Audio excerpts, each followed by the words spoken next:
Assalamualaikum warahmatullahi wabarakatuh. Waalaikumsalam warahmatullahi wabarakatuh. Alhamdulillahirabbil alamin wassalatu wassalamu ala asyrafil anbiya'i wal mursalin nabiyina Muhammadin wa ala alihi wa sahbihi ajma'in, amma ba'd. Gimana kabarnya adik-adik sekalian? Baik ya. Siapa yang puasanya belum pernah bolong? Angkat tangan. Masya Allah. Siapa yang puasanya cuman sampai beduk? Angkat kaki. Oh, jangan angkat kaki. Enggak apa-apa ya. Adik-adik yang belum bisa puasa, adik-adik yang belum bisa puasa sampai maghrib, ya boleh latihan sampai beduk dulu ya. Habis itu pelan-pelan puasa sampai maghrib ya. Atau minta hadiah ke mamah dan papahnya atau ayah dan ibunya ya. Kalau bisa puasa maghrib minta dibeliin ayam bakar misalkan, seperti itu ya, dan seterusnya. Adik-adik sekalian, di sini insya Allah saya akan bercerita, namun bukan cerita yang pernah terjadi. Justru ini cerita yang akan terjadi. Loh, kok bisa Ustaz? Cerita tapi kok yang akan terjadi? Berarti Ustaz mengetahui ilmu gaib atau gimana? Hah? Ada yang tahu? Kira-kira Ustaz mau cerita tentang apa? Cerita sesuatu yang kelak akan terjadi, yaitu yang berkaitan dengan apa?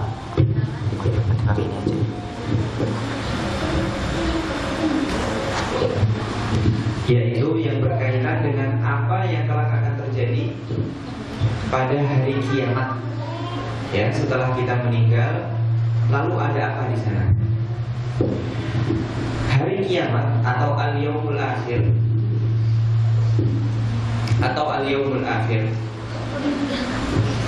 adalah salah satu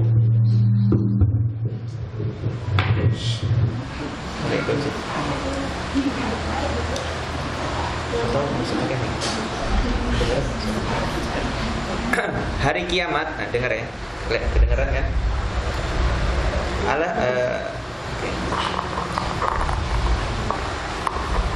Maaf.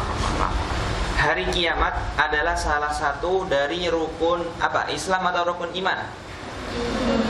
Hah? Tuh.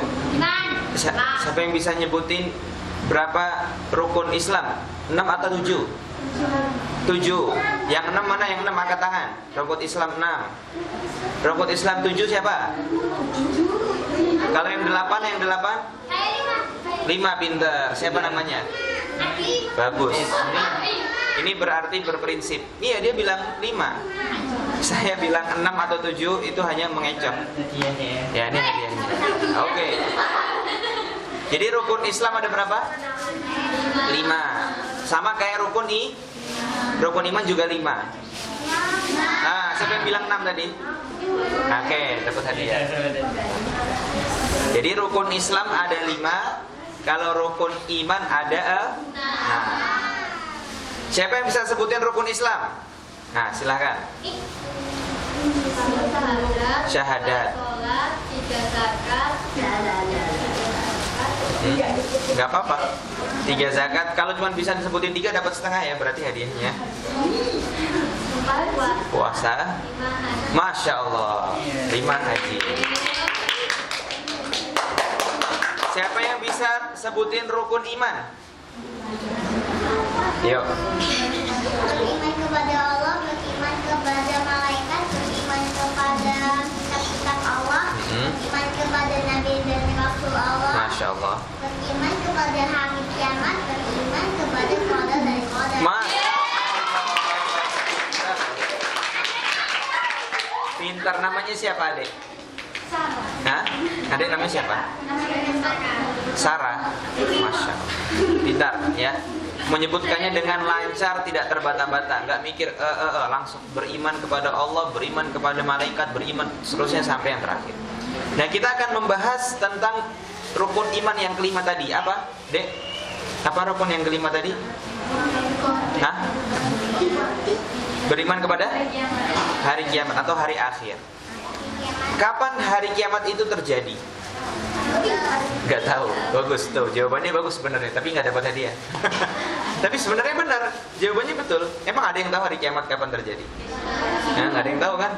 Sebenarnya itu jawaban paling betul. Ya, kalau beliau bilang tidak tahu, nah itu jawaban yang betul. Kalau ada yang bilang, ada yang angkat tangan tahu Ustaz, nah, ini mengerikan nih. Ya. Nah, nanti dulu dimakannya. Satu. Jangan nanti tergoda. Oke. Jadi hari kiamat itu, adik-adik sekalian, itu terbagi menjadi dua. Ya.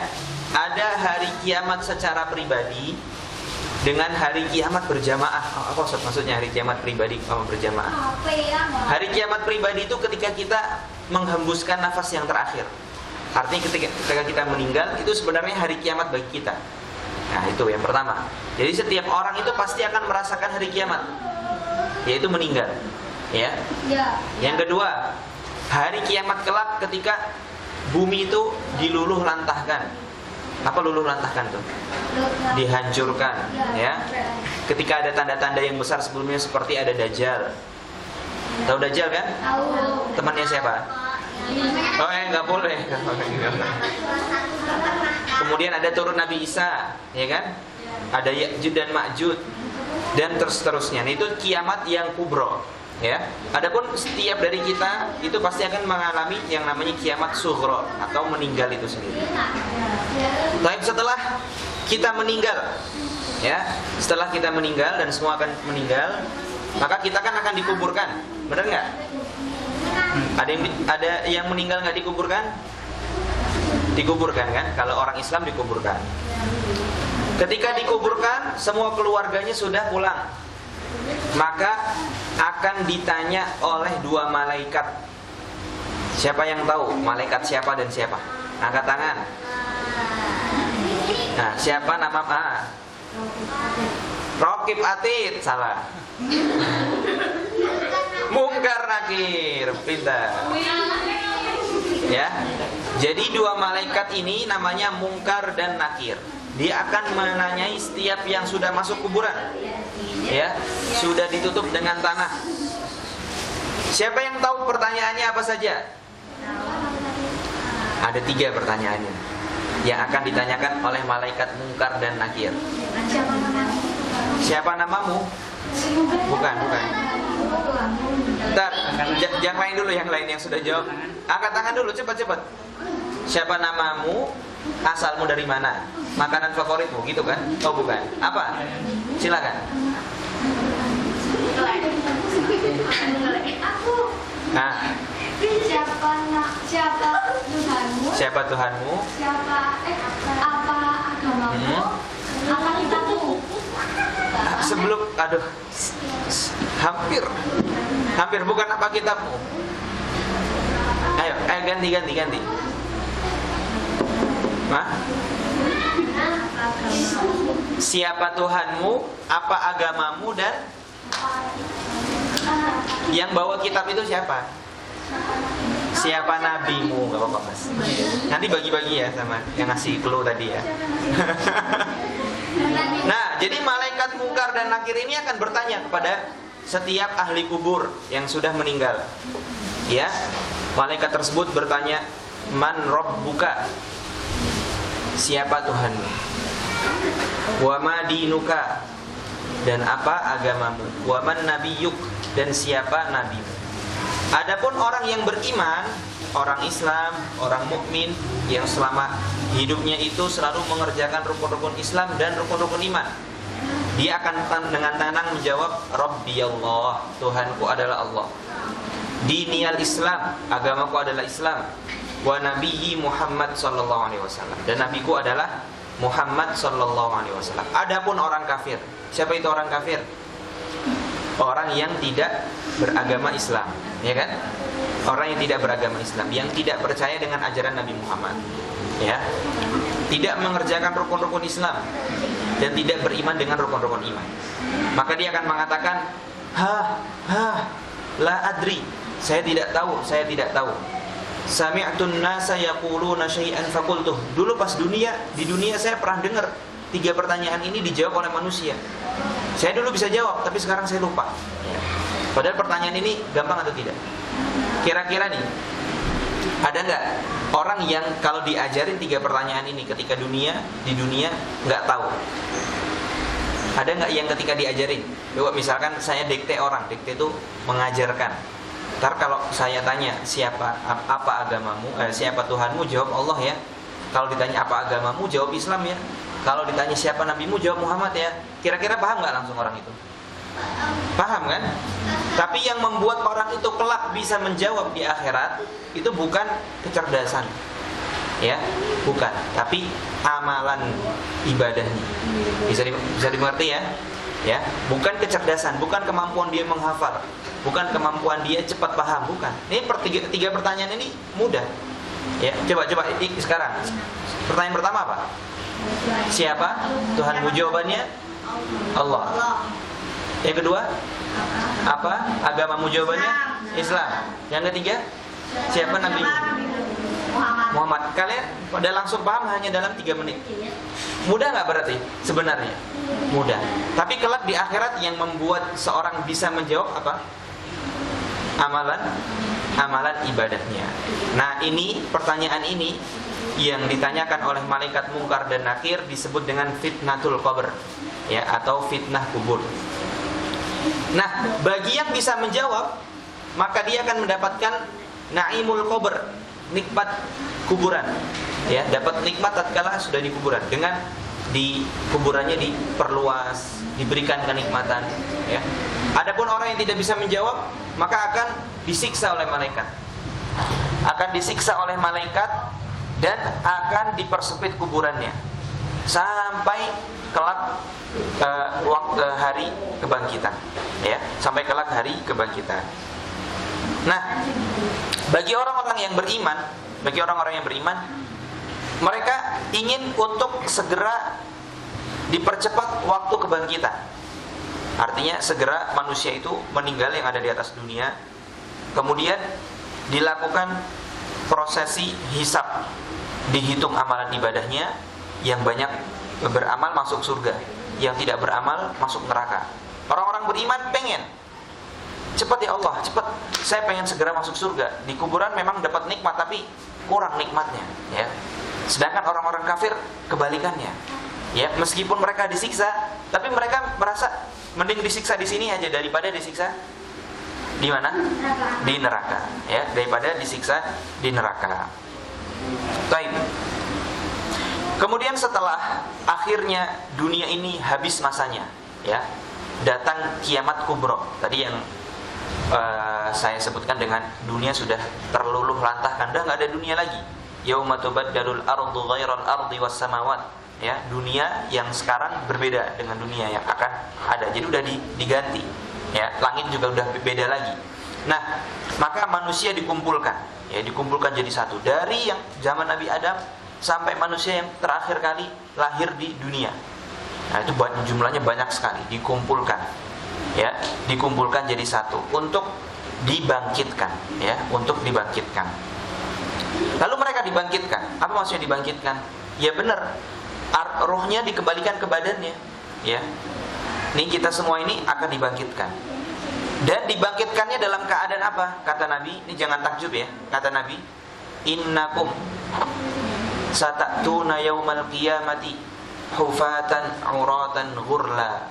Kata Nabi, kalian nanti akan datang di hari kiamat, satu syarun, akan dikumpulkan jadi satu dari zaman Nabi Adam sampai nanti yang akan terakhir hidup, dikumpulkan jadi satu dalam keadaan nyeker. Nyeker itu nggak pakai sandal. Yang kedua, uratan, telanjang, nggak pakai apa berarti? Baju. Dan belum disunat, ghurlan. Semuanya dalam keadaan seperti itu. Mungkin sekarang ada yang bertanya, Ustaz, kita nyeker, telanjang, belum disunat, apa nggak saling melihat, begitu kan? Apa nggak saling menyibukkan dengan yang seperti ini? Ini pertanyaan yang ditanya juga oleh Aisyah kepada Nabi. Kata Nabi, pada hari itu perkaranya lebih besar daripada cuma melihat aurat. Ini sekarang kita sedang menunggu Allah Subhanahu wa Ta'ala untuk memutuskan keputusan. Jadi semuanya dalam keadaan tegang. Ustaz ambilkan contoh. Misalkan, ya, kalian sedang mandi di kamar mandi, ya, tiba-tiba gempa. Kalian masih sempat andukan atau masih sempat andukan, sempat nyisir dulu, pakai Gatsby gini enggak kan? Habis itu pakai baju yang rapi, gini dulu di cermin, ya.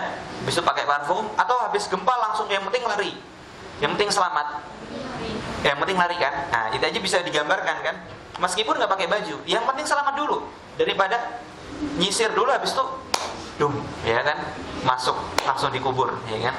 Nah kita bisa mengambil gambaran bahwasanya kelak di akhir di hari tersebut, di hari kiamat, perkaranya jauh lebih besar daripada cuman melihat aurat satu sama lain, ya. Jadi tadi keadaannya apa aja? Yang pertama, hufatan, nyeker, kemudian nggak pakai baju dan dalam keadaan belum disunat. Di hari kiamat tersebut banyak kejadian, ya, banyak kejadian. Pada hari tatkala Allah Subhanahu wa taala kumpulkan kita jadi satu. Ya, di antara kejadian yang pertama, ya ini enggak urut ya, tapi kejadiannya ada dalam hadis-hadis. Yang pertama, matahari itu didekatkan ke kepala kita sampai jaraknya sekitar 1 sampai 2 mil saja. Siapa yang tahu 1 mil berapa kilometer? 1 mil 1 jengkal? Belum tahu ya, 1 mil berapa kilometer? Hah? Boleh jawab, 1 mil berapa kilometer? 10 kilometer? Salah. 1 mil itu sekitar 1,6 kilometer. Tahu 1,6 kilometer? 1 kilometer berapa meter? Oh, enggak tahu juga.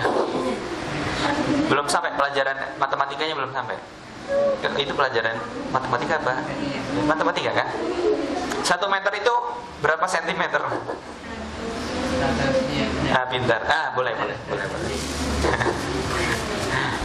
Ya, 1 meter itu kan 100 cm.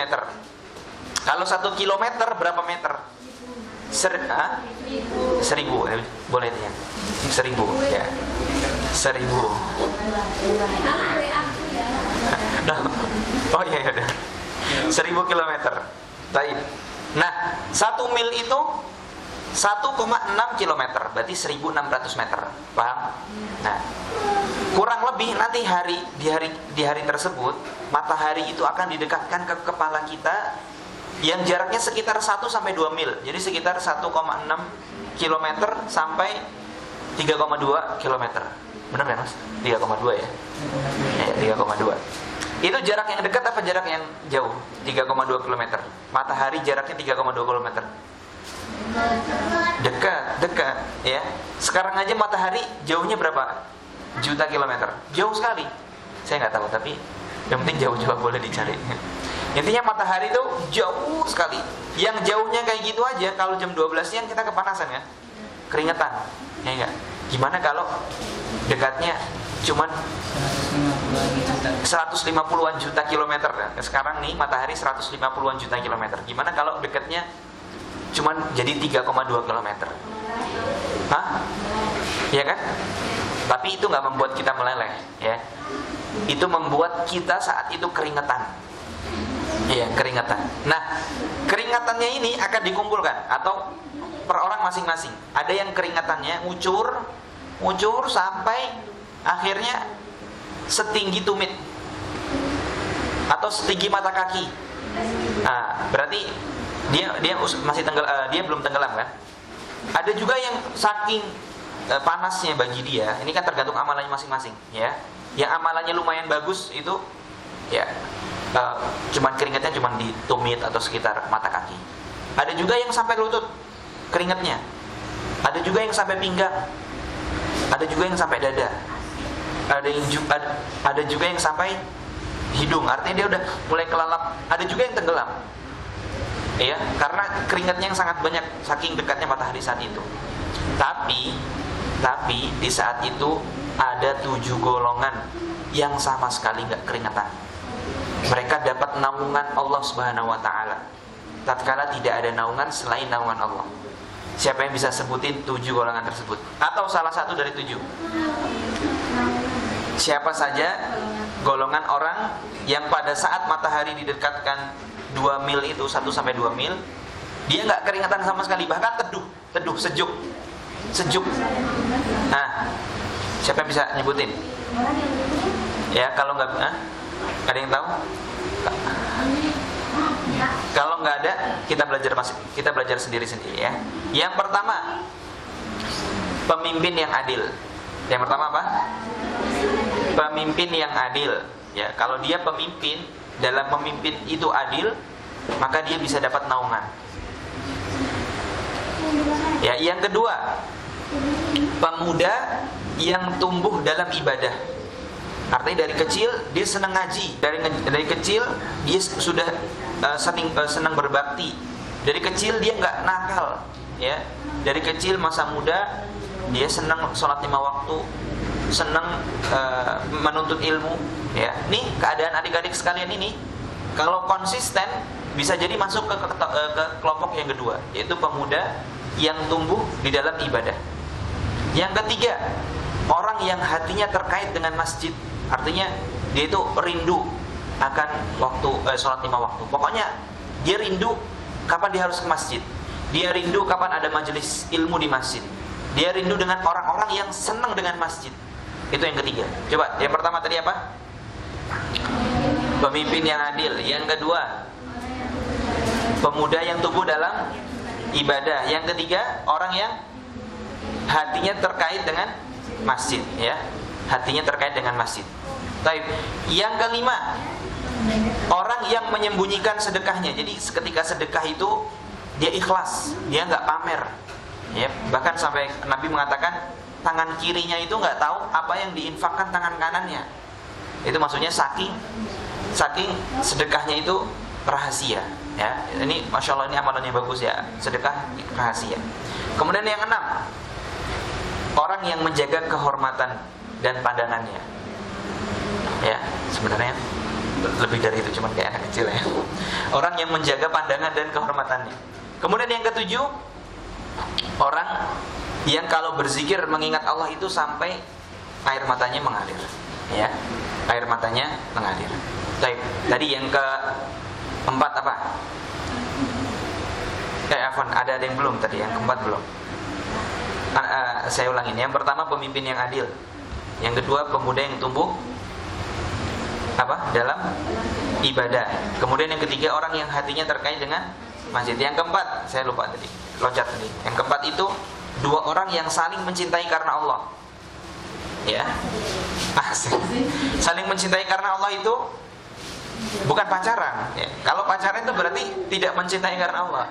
Karena kalau pacaran itu haram, berarti satu sama lain saling menjerumuskan ke neraka, kan begitu. Ya. Jadi bukan pacaran ya. Ini kalau yang pacaran nih berarti nggak masuk nih. Ntar keringetan pas di hari itu keringetan ya. Jangan pacaran kalau mau nggak keringetan. Tapi maksud dari mencintai karena Allah itu, misalkan ya sama temannya sendiri, misalkan dia nggak mau temannya ini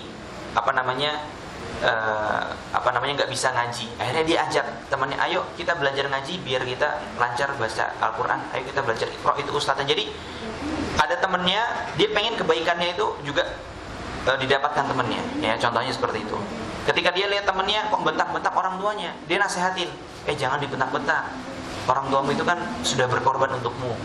Ya kan, semua sudah dikasih. Dia yang melahirkanmu, dia yang menyusuimu, dia yang memandikanmu, dia yang mencebokimu. Masa sekarang kamu bentak-bentak? Itu kan nggak sopan. Akhirnya dinasehatin, jangan dibentak-bentak. Nah, itu mencintai karena Allah. Bisa dimengerti? Ya. Jadi bukan pacaran. Kalau pacaran justru nanti keringetan ketika di hari kiamat. 10 menit lagi. Oke. Oh iya, udah lewat. Baik. Kemudian yang terakhir tadi sudah ya. Nah, apalagi yang terjadi di sana di hari tersebut? Ada yang namanya mizan. Mizan itu timbangan amal, Jadi amalan baik ditaruh di timbangan kanan dan amalan buruk ditaruh di timbangan kiri. Ya, mana yang lebih berat itulah maka tempatnya adalah surga atau neraka. Artinya kalau amalan baiknya lebih berat maka dia masuk surga, kalau amalan buruknya lebih berat maka dia masuk neraka. Kemudian selanjutnya dibagikannya catatan amal, ya, dibagikannya catatan amal. Bagi orang-orang yang baik maka dia akan menerimanya dengan tangan kanan atau tangan kiri? Tangan kanan. Bagi orang-orang yang buruk maka dia akan atau orang-orang buruk, dia akan menerimanya dengan tangan kiri. Kemudian setelah itu ada yang namanya hisab, kan sudah dikasih tahu nih amalnya nih, ini amalanmu ini. Maka akan dilakukan hisab. Hisab itu dihitung, ya, dihitung. Setelah itu, setelah dihisab, jadi ada orang, ya, cepat aja. Ada 3 jenis orang, ya. Ada 3 jenis orang yang di akhirat kelak. Yang pertama, orang dihisab dan diazab. Apa? Yang pertama, dihisab dan diazab. Dihisab itu dihitung dulu amalannya, kemudian banyak dosanya, kemudian diazab. Habis itu ketika dosanya sudah habis, di neraka dimasukkan ke surga. Ini bagi orang-orang yang beriman, ya. Kemudian ada juga orang yang dihisab tapi tidak diazab. Jadi cuma dihisab doang, ya. Kemudian sama Allah diampuni dosanya. Kemudian yang ketiga, ada orang yang tidak dihisab dan tidak diazab. Artinya dia sama sekali nggak disidang sama Allah. Jadi langsung masuk surga, ya, langsung ces gitu. Nah, ini jumlahnya orang yang tidak dihisab dan tidak diazab itu hanya 70.000 orang, ya, sedikit, hanya 70.000 orang. Ciri-cirinya kata Nabi, dia yang tidak meminta untuk diruqyah, tidak meminta untuk diobati dengan cara besi panas, tidak bertatoyur. Tatoyur itu nganggep sial. Jadi kayak contoh misalkan, gimana contoh yang tersebar di masyarakat tatoyur itu? Anak-anak kecil yang tahu. Contohnya misalkan, kalau ada kucing hitam, ini berarti pembawa sial lah, itu nggak boleh, ya, itu nggak boleh. Kalau mau masuk surga tanpa hisab nggak boleh kayak gitu, ya. Tapi kalau anjing hitam itu ada hadisnya, ya. Ini kucing hitam contoh. Kemudian yang terakhir, dia selalu bertawakal kepada Allah. Itu mereka kalau ciri-cirinya seperti itu bisa masuk surga tanpa hisab, tanpa adab. Kemudian di sana juga ada haud Nabi. Haud itu telaga. Tadi kan matahari didekatkan, berarti haus nggak kita kira-kira? Haus. Nah, setiap Nabi itu punya telaga, dan telaga yang paling besar itu telaganya Nabi. Ciri-cirinya, ciri-ciri telaga Nabi itu panjang dan lebarnya itu perjalanan 1 bulan. Oh, berarti besar banget nggak tuh? Besar nggak? Kalian kalau ke Jakarta cuma berapa jam? 7 jam, 8 jam, ya kan? 7 jam, 8 jam naik kereta. Kalau naik pesawat cuma 1 jam. Ya, ini panjangnya 1 bulan, perjalanan 1 bulan, lebarnya perjalanan 1 bulan. Berarti besar nggak tuh telaganya? Besar. Nah, jumlah gelas yang bisa dipakai untuk minum itu sebanyak bintang di langit. Nah, banyak nggak berarti gelasnya? Lebih putih daripada susu, lebih manis daripada madu, lebih wangi daripada minyak wangi kasturi. Nah, itu haudnya Nabi, ya, telaganya Nabi. Kata Nabi, man yashrab minha lam yadma ba'daha abadan. Yang sudah minum dari situ nggak mungkin pernah haus. Ya, pas banget kan lagi ada matahari gitu, minum dari situ, udah nggak pernah haus lagi. Semoga kita bisa minum dari situ, amin. Amin. Kemudian ada juga yang namanya sirat. Sirat itu apa? Jembatan, ya. Jembatan yang ada di atas neraka jahanam untuk nyebrangin kita ke surga. Jembatan ini, ya, lebih tipis daripada rambut dan lebih tajam daripada pedang. Nah, bisa dibayangin nggak? Nggak bisa, saya juga nggak bisa. Emang bisa gimana? Lebih tipis dari rambut tapi lebih tajam dari pedang. Nanti kita akan ketahuinya nanti. Nah, sama ini juga kayak matahari tadi, ada tingkatan orang-orangnya, ya. Ada yang amalannya bagus, larinya secepat mata, kejapan mata. Jadi cuma gini aja tiba-tiba udah sampai sana. Ada juga yang secepat kilat, ya. Ada juga yang seperti orang lari, ya. Ya, nggak secepat yang pertama dan yang kedua. Ada juga yang seperti naik onta. Ada juga yang seperti berjalan biasa. Ada juga yang merangkak. Tergantung amalan, ya. Ada juga yang akhirnya kena kail dan jatuh ke neraka jahanam. Semoga kita nggak yang terakhir, ya. Semoga kita yang pertama atau yang kedua, ya. Amin ya rabbal alamin, ya. Kemudian ketika kita sudah selamat, amin, ya, sudah selamat, sudah sampai depan pintu surga, ada jembatan lagi yang lain. Nama jembatannya Qantharah. Ini jembatannya buat apa?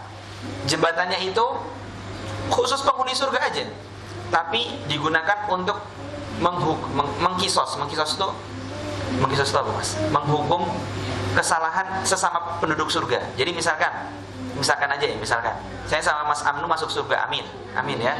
Tapi saya pernah punya salah sama Mas Amnu, ya. Pas di dunia belum dibayar. Nah, Mas Amnu nih masih kesel sama saya, misalkan ya, ini contoh aja.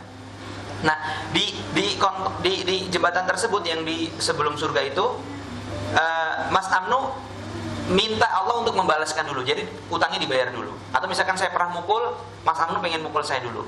Itu khusus penghuni surga. Kenapa? Kenapa harus dilakukan itu? Biar ketika saya dan Mas Amnu masuk surga, saya udah nggak ada dendam. Nah, paham ya? Terkadang nih, saya ambil contoh. Misalkan kita pas SMP daftar ke SMA favorit. Pas masuk ke SMA favorit, ternyata ada teman kita yang kita benci. Kesel nggak?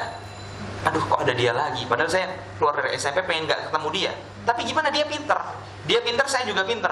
Nah, akhirnya ada kesel. Walaupun masuk SMA favoritnya ini juga, Allah masukkan kita ke dalam surga, gak mau penduduk surga itu ada kebencian di dalam hatinya. Bisa dimengerti? Ada juga yang namanya syafaat, tapi pembahasan syafaat ini panjang dan waktunya sudah habis. Dan kita cukupkan di sini. Wassalamualaikum warahmatullahi wabarakatuh. Kita kembalikan ke Mas.